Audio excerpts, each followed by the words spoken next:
আর এই যে চাউলের প্যাকেটে বসানো আছে দেখুন।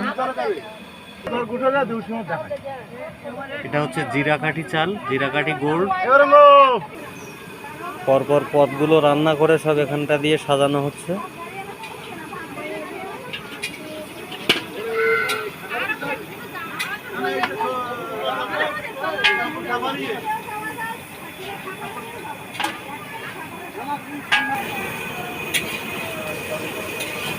এটা মাছের তরকারির আলু কষা হচ্ছে দেখুন।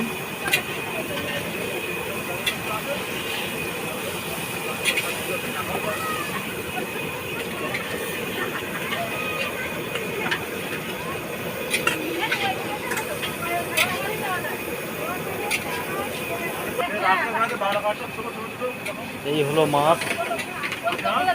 আপনাদের কাল রাত্রে দেখিয়েছি নিশ্চয়ই যে আমরা রুই মাছ কাটছিলাম, সেই রুই মাছগুলো ফ্রাই করে নেওয়া হয়েছে দেখুন।